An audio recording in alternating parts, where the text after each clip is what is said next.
What's up, guys? It is Makoa Goble here with LowKickMMA, and I'm joined today by Scotland's very own Stevie Ray. Stevie, how you doing today, man? Good, man. Yeah, I'm feeling good. How are you? You good? Oh, I'm very good. I'm very happy to be joined by you today. Appreciate you coming on, seeing as you just fought last night.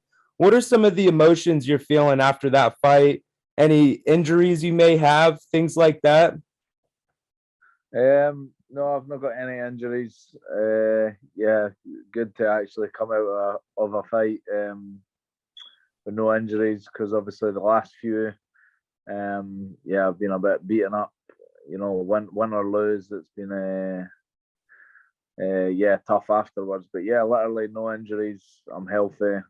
So yeah, good in that aspect. And yeah, I'm just over the moon. Just glad to, finally showcase my skills and put my name on the map a little bit.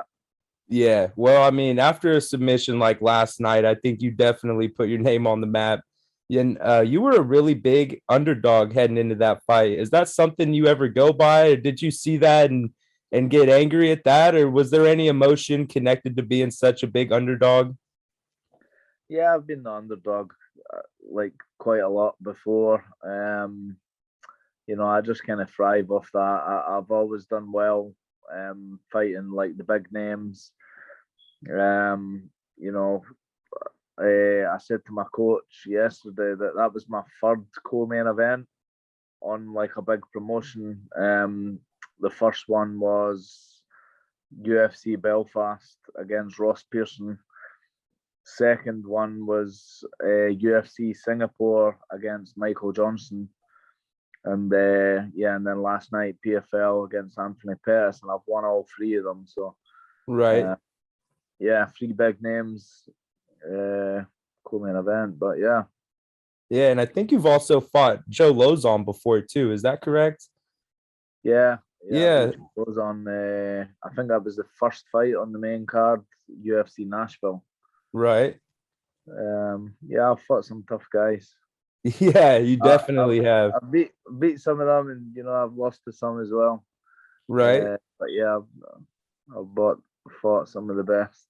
It's the name of the game, man. And that submission, there's a lot of like debate on what that was. Some people are calling it a modified body lock. Some people are throwing out a inverted twister. I mean, what would you call that? And is that something you've been working on, something you were looking to hit that night, or was that just kind of spur of the moment? Yeah, so it's a modified twister. Um, I land it in the gym a lot. It's a move that I use.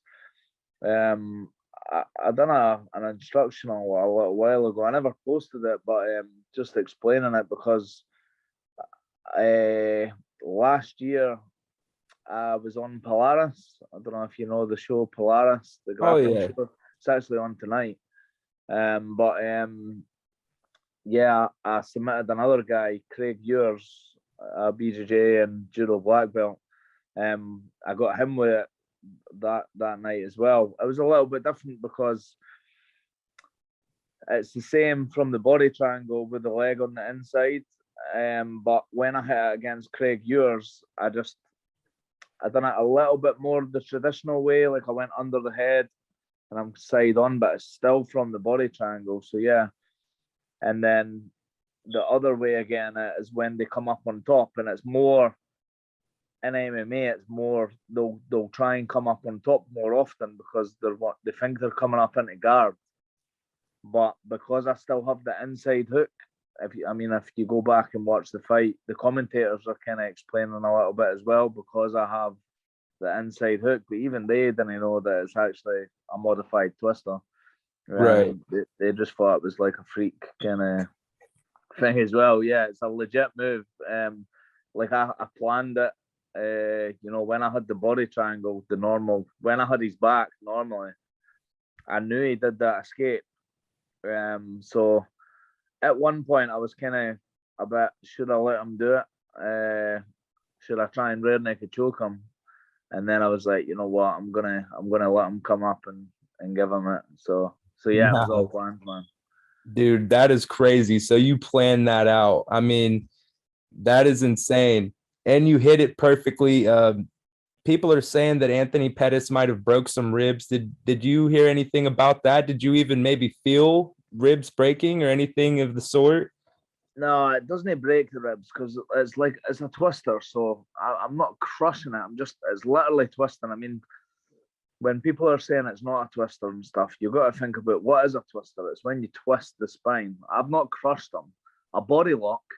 So a body lock would have been if I squeezed them. Just squeeze them with pressure. I've not squeezed them. I've twisted them. Okay. Because I had the body triangle, but not completely like on his back. I've been side on because I take the hook goes onto the inside of his leg, so it's almost like I'm side a little angle. And then usually you'll try and come over the arm to then grab the head to twist. But because he's brought his arm back, he's basically done it for me. He ends up on top. And again, if you go back and watch the video, you'll see that I'm keeping his lower body I'm twisting his lower body to the right. And then when I grab the shoulder, I'm pulling all his upper body to the left. And I'm just totally doing that with the spine, which isn't nice. Yeah. My teammates, everyone at my gym, higher level MMA at home, as soon as I got the body triangle, they knew that I was probably gonna hit that, because even though I need to be a bit more careful in the gym because it's obviously a brutal submission, I've landed it a lot on most of my training partners as well.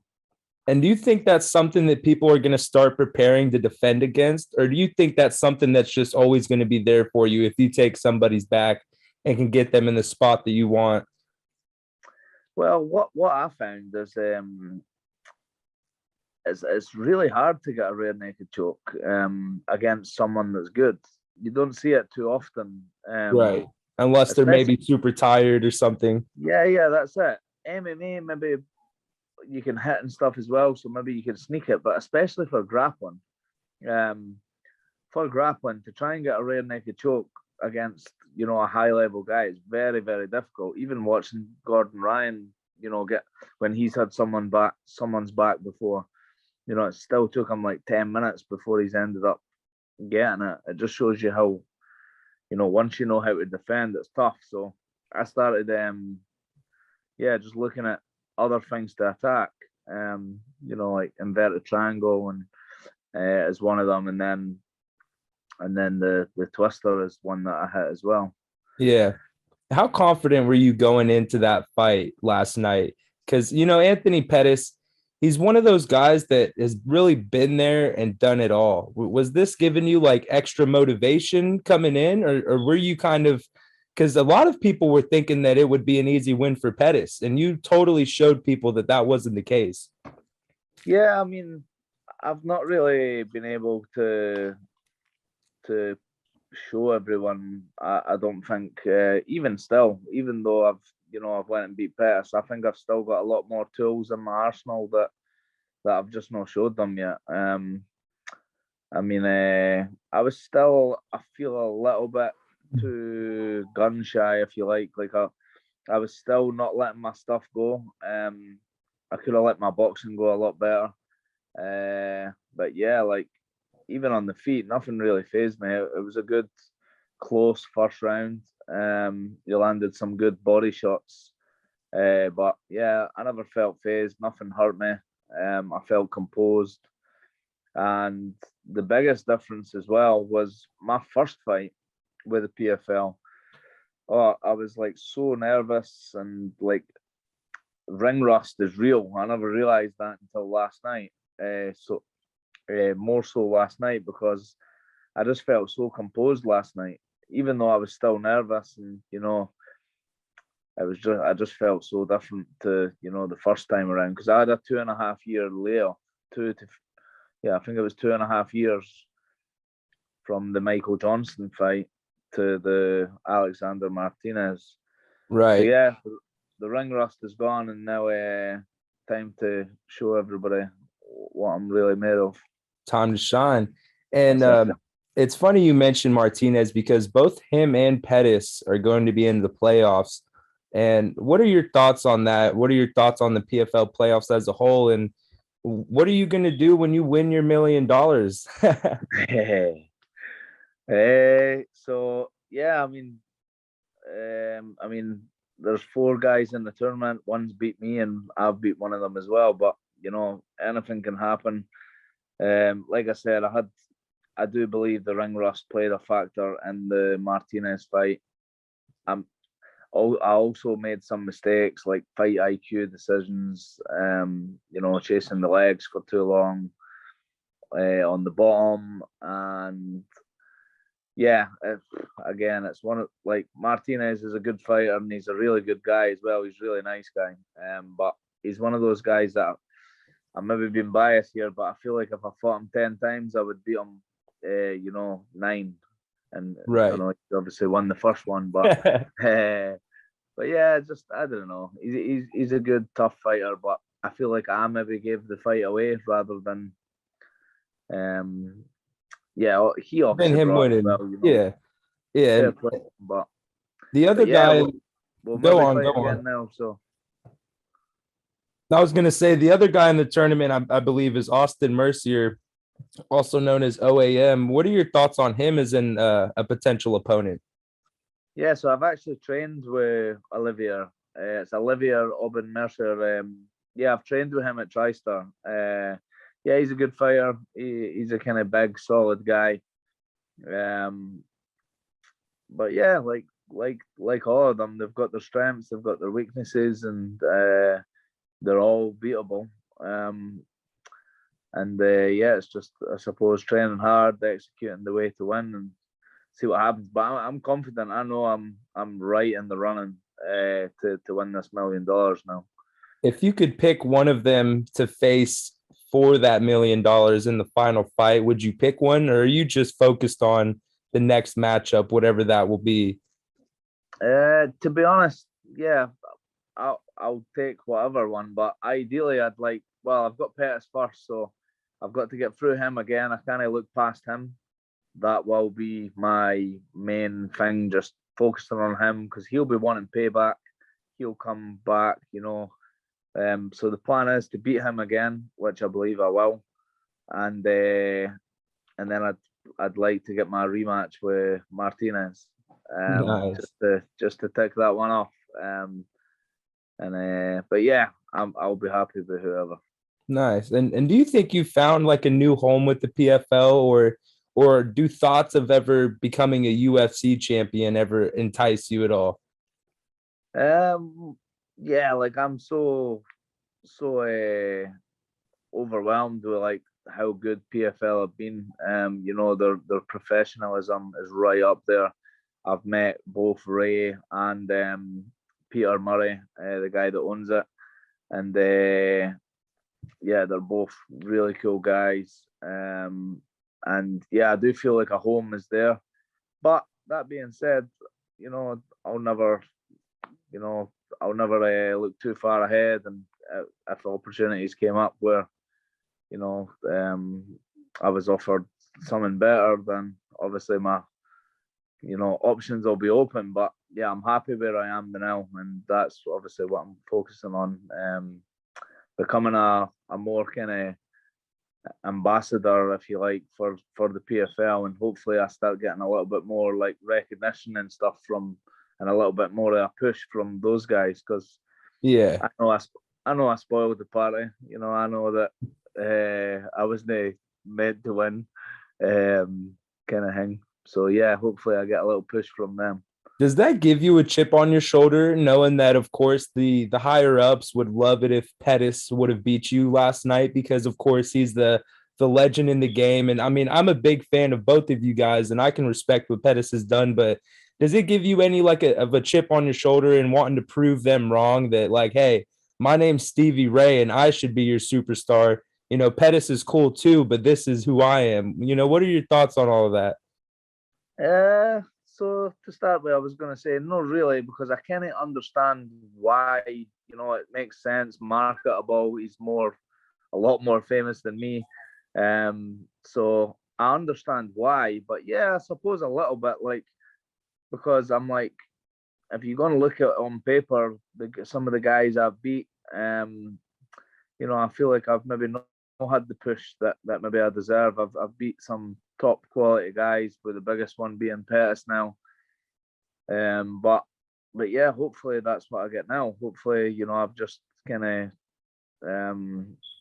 Unlocked it all. yeah, unlocked it. It's like, you know what, PFL, like I said it to Ray as well. I was like, I'm your new guy. I'm your new like let's give me a wee push, and because again, I always come and fight. I always try and look for the finish. I feel like I'm always trying to be exciting, and it's just about getting the fans on board and letting them know who I am. That's right, man. What are your thoughts on your fellow UK fighter Brendan Loughnan's performance last night? Yeah, I was buzzing for him as well, man. That would have been tough. I mean, I'm sure. I don't even think he probably fought the way he planned to fight. I think he probably had to like adjust on the night. He got hit pretty hard in the first round, and his eye was completely closed. So I reckon he probably wrestled a little bit more because of that. But it just shows you how much of a warrior he is. To fight like whatever it was, nearly 13 minutes or 10 minutes plus with one eye. Just shows you how much of a champ he is. And yeah, I was buzzing for him that he made the playoffs. So two UK guys. That's right. The UK guys were showing out on that card, man. Yeah, that's that. And I think PFL are, they're trying to bring up the UK kind of. They've got the Channel 4 deal now. The more of the UK is getting on board, there's a lot of talented UK fighters. Some of them being in my gym as well. So yeah, it'd be good to maybe get some of my teammates, or even more of the UK guys on board with PFL. Yeah. Well, Stevie, that's all I have for you today. But before I let you go, is there anything you'd like to say? Any shout outs you'd like to give or anything like that? Yeah, just thanks to everybody that supported me. There's that many people to thank. So if I start with one, you'd have to list them all. So just thanks to everyone. You know who you are. I've said it in separate videos and stuff. And just thanks to everyone that supported me. And then anybody that didn't, fuck you. That's right. That's right. Stevie Ray. Get on board with the Braveheart team. That's right, man. Well, thank you so much for coming by this soon after your fight, man. And it's been a pleasure. Thank you guys, and we're out. Peace. Thanks, man. Make sure to subscribe to the LowKickMMA YouTube channel for all the latest news, event previews, and interviews with some of the biggest stars in MMA.